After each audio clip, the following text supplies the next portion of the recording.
chapter 12.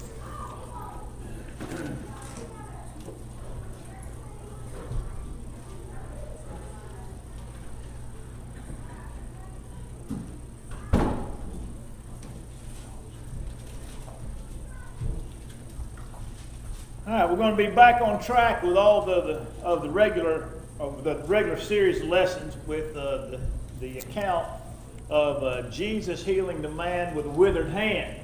It's found in Luke chapter 6, Mark chapter 3, and Matthew chapter 12. We're going to use Matthew's account, and I'll explain why in just a moment. Now, we're not, again, considering our audience, we're not going to spend a whole lot of time in amazement that Jesus could heal somebody with a withered hand. I mean, we all know all the things that the Bible tells us that Jesus was able to do. You know, his power over sickness, his power over death, his power over disease, his power over nature. Jesus exhibited power over every aspect, every facet of human existence, and even over space and time. And so, as we think about these things, I want us to think about what the real issue is. And by the way, this is the point of what we're essentially studying, the same things that the kids are studying, and that is the issue. The issue at hand was not that Jesus healed the man with a withered hand. The issue was that he healed him on the Sabbath day. That was the problem.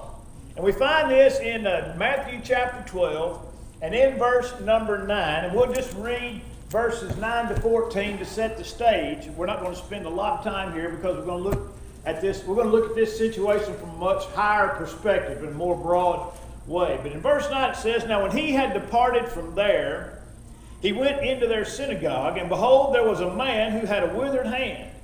And they asked him, saying, Is it lawful to heal on the Sabbath? That they might accuse him. Then he said to them, What man is there among you who has one sheep, and if it falls into a pit on the Sabbath, will not lay hold of it and lift it out? Of how much more value then is a man than a sheep? Therefore it is lawful to do good on the Sabbath. Then he said to the man, Stretch out your hand. And he stretched it out, and it was restored as whole as the other. Then the Pharisees went out and plotted against him how they might destroy him." So I want us to think about this particular account in light of the overall problem that it presents with regard to Scripture. And that is that Jesus was always embroiled in some matter of Jewish tradition. In other words, there was a simple law given in the law of Moses with regard to the Sabbath. And what was that law? What's the first thing we know about it? Remember the Sabbath day and keep it holy. By the way, in 30 years of preaching, I've not yet met the first Sabbatarian that knows what that means. Teddy, have you ever met a Sabbatarian that knows what that phrase means? Not one. They have no idea what the text says and what it means when it says, remember the Sabbath day and keep it holy. All right? And we're going to come back to that because you're probably going to hear some things tonight that you've never heard before. And feel free to ask me any questions about it. But we're going to talk about some things relative to the Sabbath. Now, with regard to remember the Sabbath day and keep it holy, then there were only just basically only a couple of specific examples that the Bible gives us about the Sabbath. And what's the first one that we know? How did God specify? What did He say about remembering the Sabbath day and keeping it holy? You don't do what? You don't work. Don't do any work on the Sabbath day. Does anybody know another one associated with the Sabbath day? I know Teddy does, but I'm not going to put him on the spot. How about this? Don't kindle a fire. Don't kindle a fire on the Sabbath. All right? Now, other than that, there's very little said about how to remember the Sabbath day and keep it holy. Now, let's first of all understand, what does it mean to keep a thing holy? What does that mean? What does the word holy mean? Ted? Sanctified. It's the same thing as sanctified. Yeah, the word holy is the same thing as sanctified. All right? But sometimes that don't help us. What does it mean for a thing to be sanctified? Set apart. Set apart. All right. Now, our word for holy is an adjective. The word sanctify is a verb, and the word saint is a noun, and they all come from the same word. In other words, it's either a verb, an adjective, or a noun, all from the same basic word. If we were reading it in the New Testament, it'd be the word hagios. Hagios. So hagios in various forms means holy, sanctify, or saint. Now, is there any command in the Old Testament on what to do during the Sabbath? We're told a couple of things that we're not to do. Is there anything told that we're supposed to do?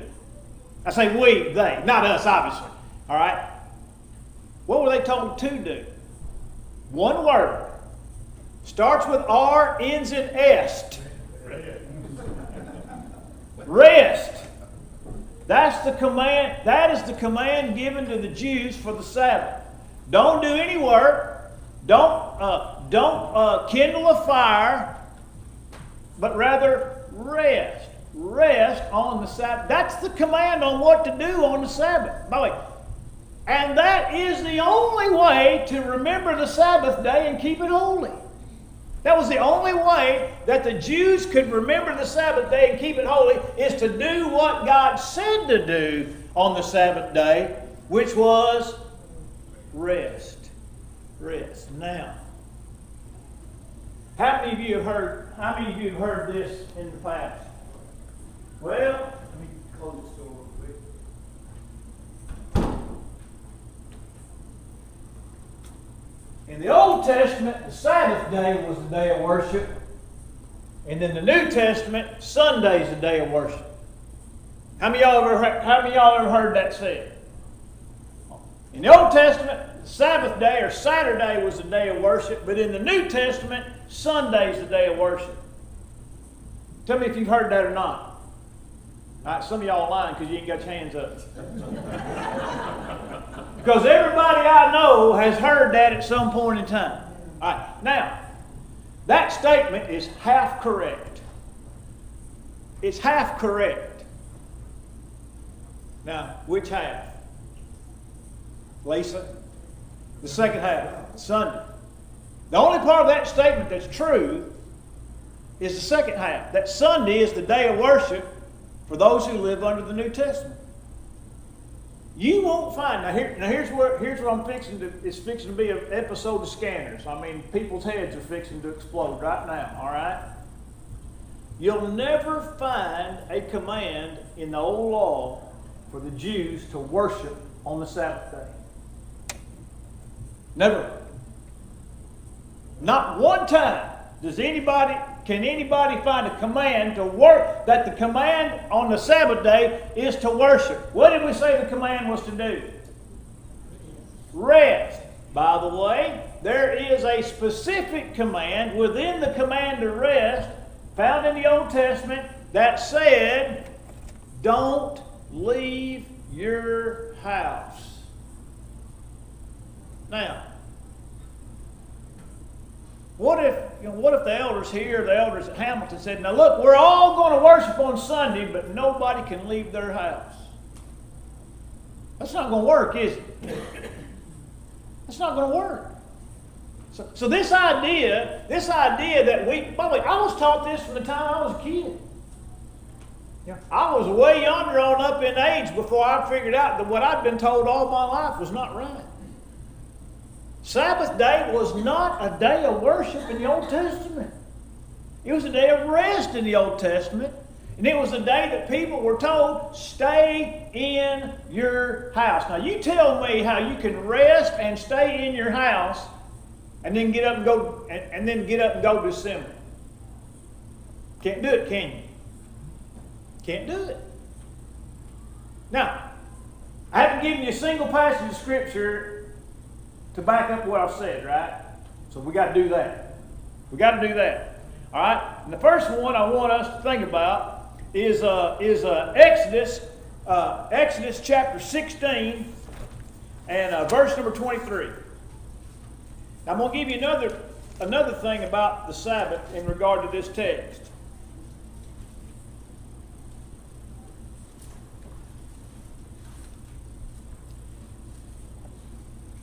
Now, this is the context. The context going on here is the manna. Okay, the manna. We all know what the manna is, right? When God gave bread from heaven, and they went out during the day, and they gathered just enough to eat for that day, and then the next day they'd go out and gather again. And what happened if you gathered more than you needed? Got wormy and stunk. That's right. So, but then there was a certain day when you got twice as much. What day was that? The sixth day. Friday. What we call Friday. And you gathered twice as much on the sixth day. Why? Because you're supposed to stay at home on Saturday. And even if you came out, there wasn't going to be no bread. And if you recall, during that period of time, some people went out looking for bread. Wandering around looking for bread. And by the way, it made the Lord angry. He said, how long are you all going to continually disregard my commands? But look at this text in verse 23. Exodus 16. This is what the Lord has said. Tomorrow is a Sabbath rest, a holy Sabbath to the Lord. Bake what you will bake today, boil what you will boil, and lay up for yourselves all that remains to be kept until morning. Now, here's another interesting thing. This is the first time the word Sabbath appears in the Bible. We're 2,000 years into human existence, and the word Sabbath has not yet ever been uttered or spoken in any religious setting. Obviously, the word rest would be a common word, but in a religious context. Adam never observed the Sabbath. Noah never observed the Sabbath. Abraham never observed the Sabbath. Neither Abraham, Isaac, Jacob, sons of Jacob, none of them ever observed the Sabbath. Nobody has ever recorded observing the Sabbath until Exodus 16.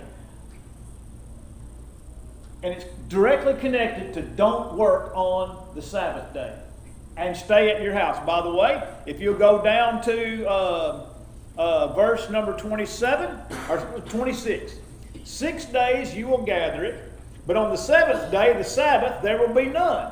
But it happened that some of the people went out on the seventh day to gather, but they found none. And the Lord said to Moses, how long do you refuse to keep my commandments and my laws? See, for the Lord has given you the Sabbath. Therefore he gives you on the sixth day bread for 2 days. Next line. Let every man remain in his place. Let no man go out of his place on the seventh day. That's pretty clear, isn't it? There were no public assemblies on the Sabbath day that were remotely akin to what we have in our assemblies on Sunday. The Sabbath day was never given as a day of worship, ever. It's never associated with worship, unless a particular holy day fell on a Sabbath day. Now, the Jews had days of worship, right? They had feast days. They had offering days. There were days, and they were to offer sacrifices at various times of the year during the harvest, or when an animal was born, when a child was born, or when they sinned and they needed to offer sacrifice for sin. But those were just regular, ordinary days that were we might say, just fell as they happened. There were specific days for the Jews to worship, but they were tied to dates on the calendar, not the days of the week. Now we all know, for example, by the way, anybody got a birthday today? I'm just going to check. But if your birthday was today, your birthday is on what day of the week? What day of the week? Wednesday. All right. Is it going to be on Wednesday next year? No. What day is it going to be on next year? No, Friday. Next year's leap year. But y'all understand what I'm talking about, right? your birthday falls on a certain date. But that date, every single year, falls on a different day of the week. And so when the Jews had various feast days, such as the Day of Atonement on the 15th day of the 7th month, which is interesting because we're in our 7th month, which we might say July 15th. So what day is July 15th this year? This would be one of those years where the Day of Atonement fell on Sabbath day. But the next year, it'll fall on Monday. Day of Atonement's on Monday, not on Saturday. And the day after that, the year after that, it'll be on Tuesday, you see. And so those days fell on particular dates. You know, the Passover fell on a particular day. You know, it was the 14th day of the first month. Is that right? It's the 14th day of the first month. Y'all know hell. But you understand my point. January 14th doesn't fall on the same day of the week all the time. And so the Jewish days of feasting and worship were relegated to the calendar and not the day of the week, with some exceptions. Now, for me, the most interesting thing is the days of exceptions always fell on Sunday. Whenever the Jews had a worship day that fell on a day of the week, it always fell on Sunday. Pentecost, always on a Sunday. Always. So, and why is it called Pentecost? Well, because 50 days after the Passover, and actually 50 days from the first Sabbath after the Passover. See, some days the Passover could fall on Monday. So then when you get ready to count Pentecost, you start on the following Saturday, count 7 Sabbaths plus 1 day. So Saturday to Saturday to Saturday to Saturday to Saturday to Saturday to Saturday. Next day. What's the next day? Sunday.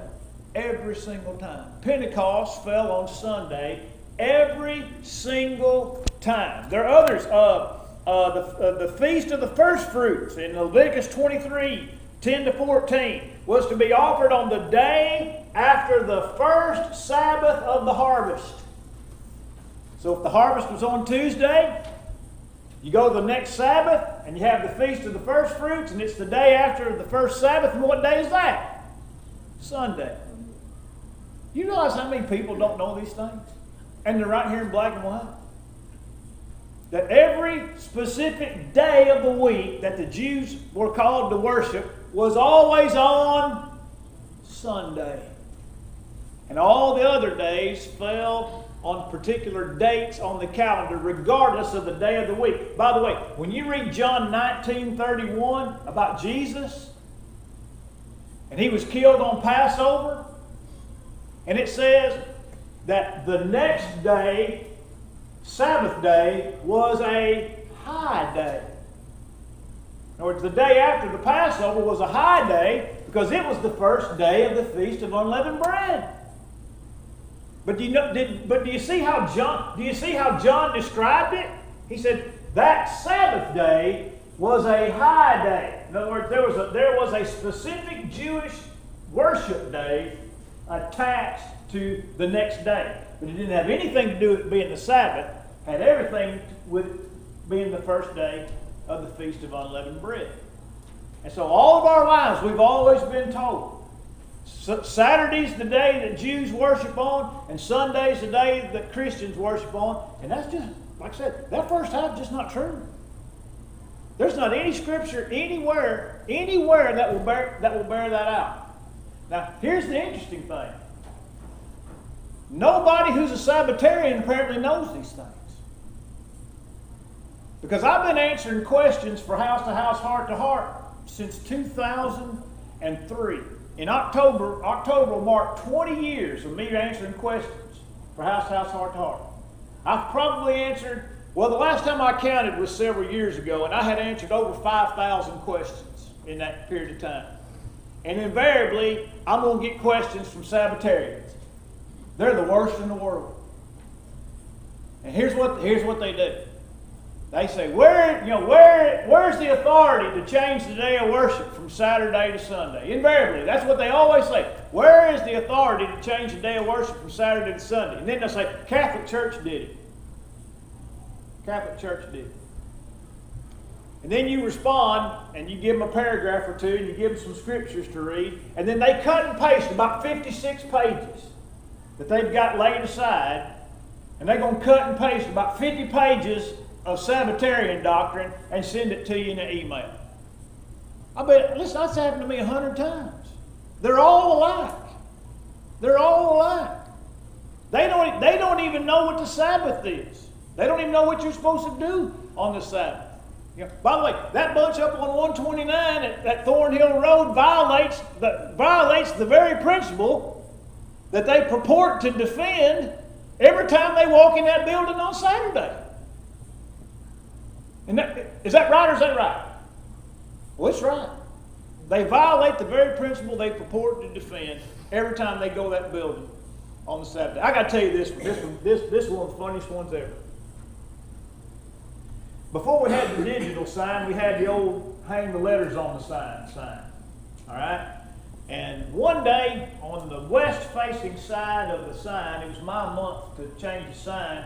And here's what I put on that sign as you're going east. Here's what you could read. The 10 Commandments are dead. That's what I put on the sign. The 10 Commandments are dead. By the way, is that true? It's true. And it's been true about 2,000 years. All right? Now, if you're from Brilliant, don't take offense to this, but a woman from Brilliant called me. Shelby, I know you're from Brilliant. And I know some of you others are from Brilliant, but don't take offense, all right? This woman from Brilliant called me, and she said, I was just driving by on the highway, and I saw your sign that said the 10 Commandments are dead. I said, yes, ma'am. I put that sign up myself. She said, I just read that, and it just gave me chills all over. She said, who in the world could say such a thing? The 10 Commandments are dead.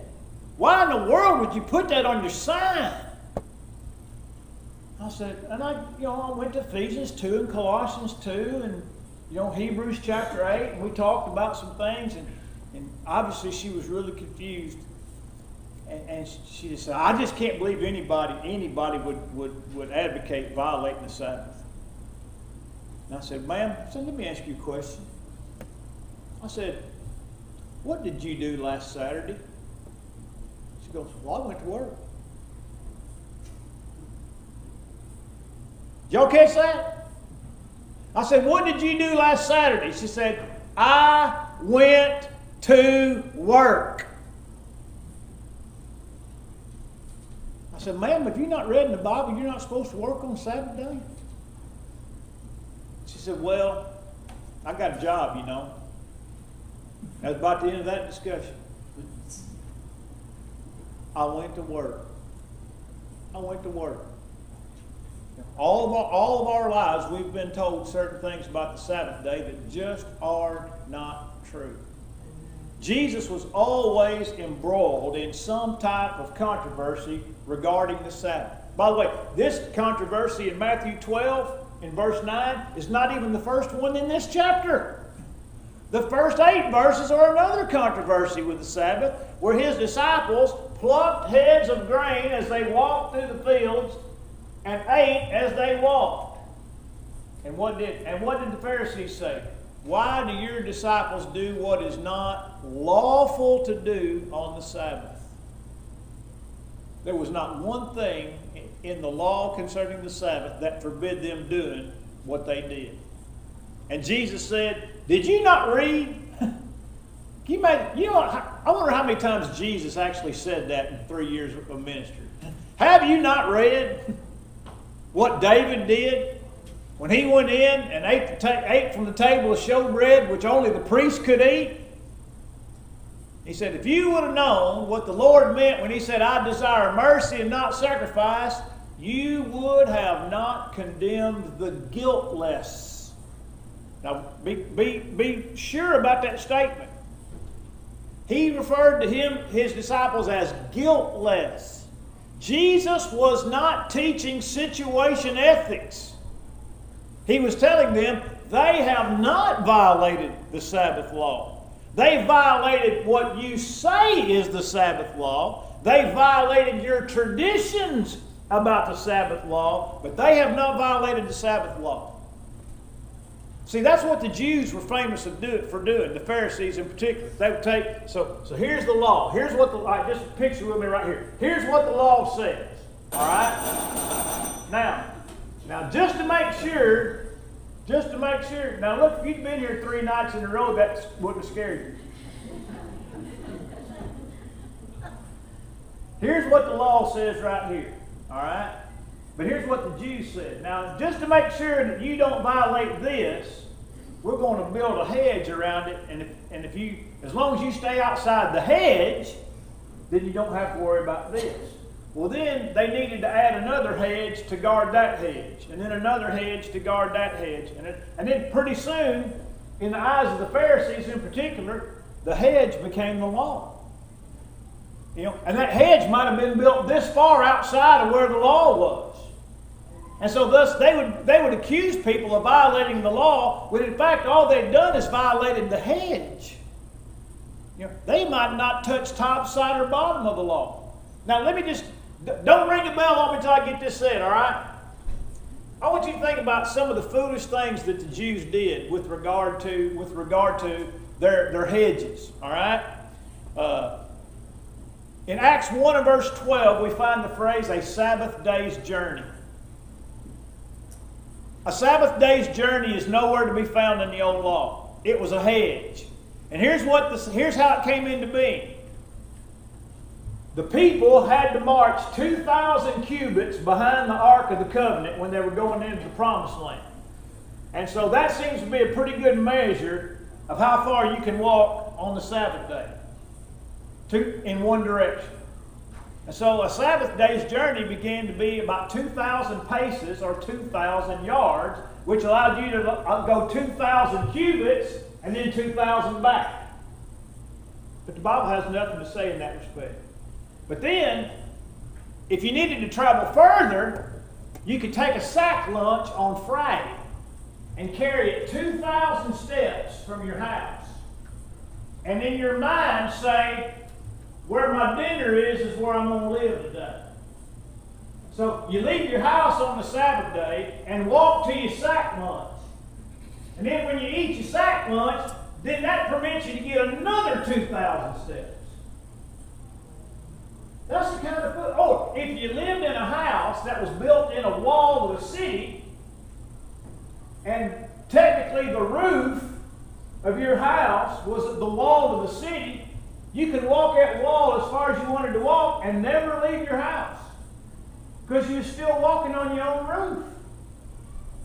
You can walk a mile or two in any direction if the wall was that long and never violate the Sabbath, because you're still walking on your own roof. I mean, just insanity. By the way, did you know that the Jews are still doing that same thing today? They have some of the craziest Sabbath laws still going on today. Here's the one I read recently. You can't go to the hospital and visit a family member on the Sabbath day if they take your temperature when you go in the hospital. If they measure your body temperature either by hand or by remote, you violated the Sabbath. And if your mama's in the hospital on the Sabbath, you can't go see her if they take your temperature. Now look, that's been since COVID. Technically. You can't push a button on the elevator. Can't push a button on the elevator. Can't push a button. And I'll guarantee you they still have the same rules today that they had then. The Jews back then, you couldn't kindle a fire on the Sabbath, but you could pay a Gentile to come in your house and do it. You couldn't do business on the Sabbath, but if your chicken laid an egg on the Sabbath, you could sell it to a Gentile. But you couldn't sell it to a Jew. I mean, it's pure insanity. But that's the mess that we find ourselves in when we start making laws where God hadn't made laws. And that's exactly what the Pharisees had done. And that's the whole issue behind this deal with Jesus healing this man on the Sabbath. He healed a man with dropsy on the Sabbath.